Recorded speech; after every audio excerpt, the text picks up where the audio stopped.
Bienvenido a un nuevo episodio de La Trinchera, el podcast del Estrajón de Eriso.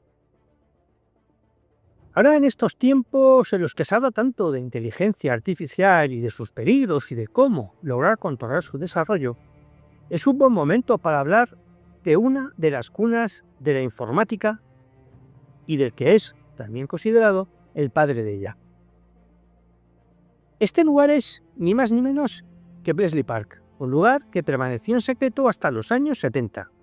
En sus instalaciones, el matemático Alan Turing logró descifrar el código secreto que utilizaron los nazis para comunicarse durante la Segunda Guerra Mundial mediante su máquina de encriptado Enigma.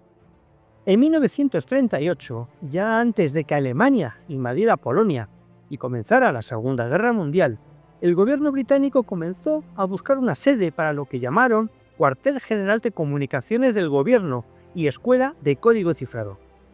Esta finca, que está situada a unos 80 kilómetros al norte de Londres y llamada así por la mansión de época victoriana, que era el edificio principal, tenía varias ventajas.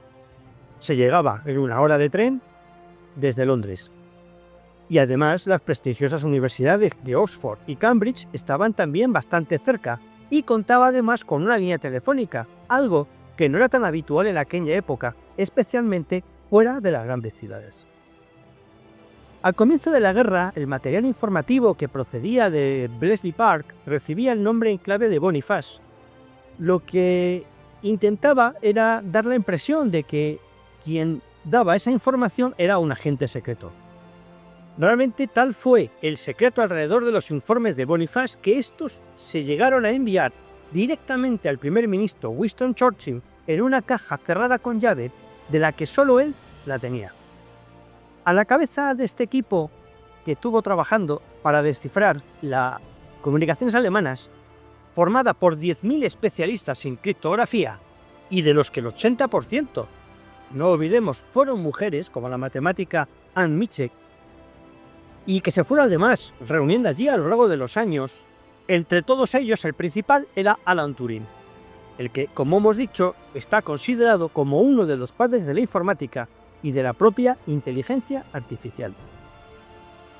Nacido el 23 de junio de 1912, Turing desde muy pequeño mostró una capacidad extraordinaria para las matemáticas y la lógica.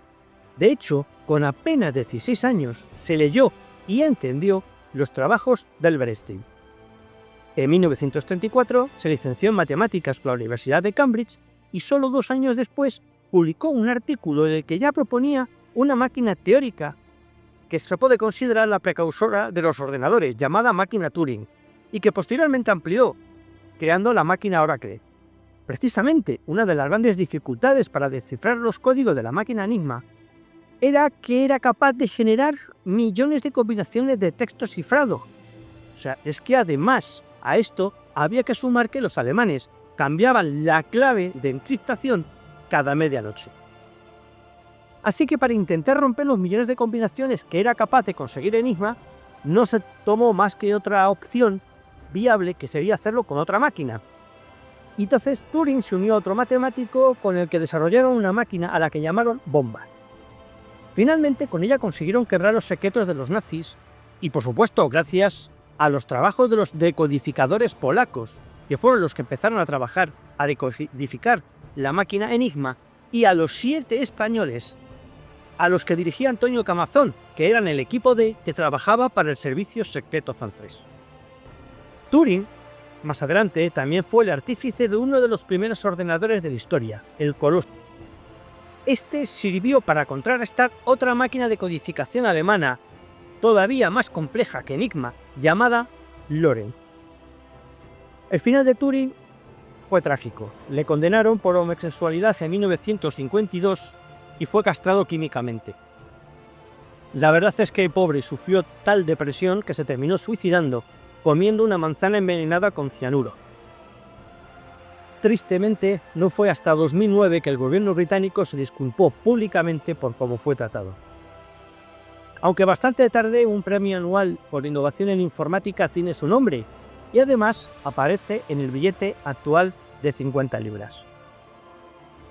Con respecto a Bletchley Park, se calcula que sin el trabajo llevado a cabo en estas instalaciones, la guerra se podía haber prolongado al menos 2 años más. Tras acabar la guerra, Bletchley Park pasó por diversos usos, desde la formación de profesores hasta ser una sede de correos. Abandonado durante décadas, incluso se pensó en instalar un centro comercial, pero por suerte, este histórico lugar terminó convertido en un museo que cuenta con una réplica de la máquina creada por Zunino, ya que todas las máquinas creadas para descifrar los códigos alemanes fueron destruidas.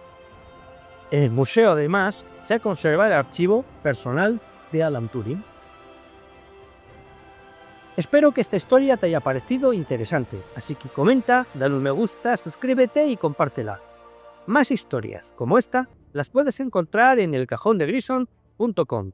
Nos vemos pronto con otra historia en La Trinchera.